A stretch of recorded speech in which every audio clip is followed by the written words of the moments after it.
The Senate should not act until after the American people select their next president, their next Congress, their next Senate. If Donald Trump wins the election, then the Senate should move on his selection and weigh the nominee he chooses fairly.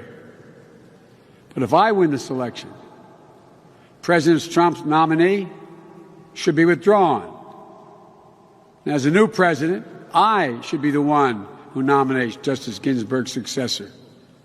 I made it absolutely clear that I would go forward with the confirmation process as chairman, even a few months before a presidential election, if the nominee were chosen with the advice and not merely the consent of the Senate, just as the Constitution requires.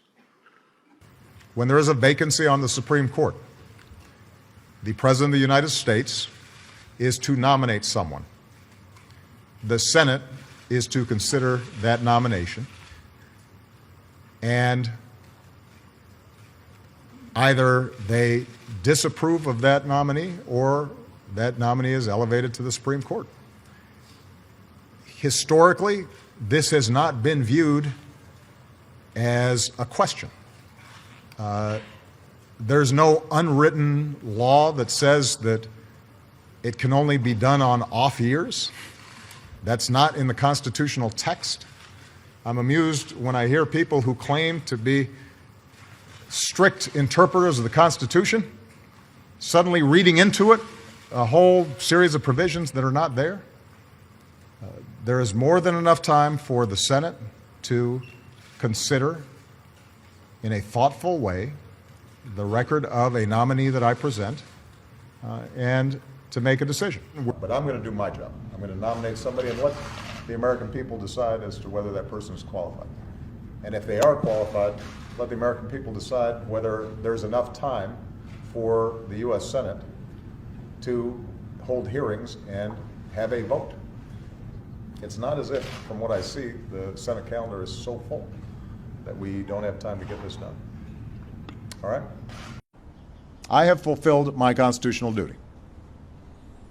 Now it's time for the Senate to do theirs. Presidents do not stop working in the final year of their term. Neither should a senator. The Constitution says that I nominate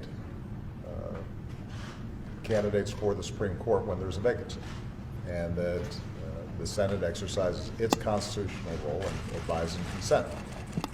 I'm going to do my job.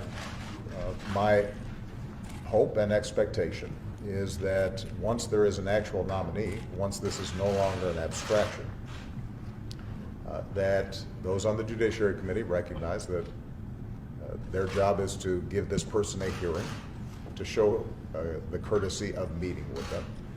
They are then free to vote whatever their conscience dictates as to whether this person is qualified or not. In the meantime, the American people are going to have the ability to gauge whether the person I've nominated is well within the mainstream, is a good jurist, is somebody who's worthy to sit on the Supreme Court.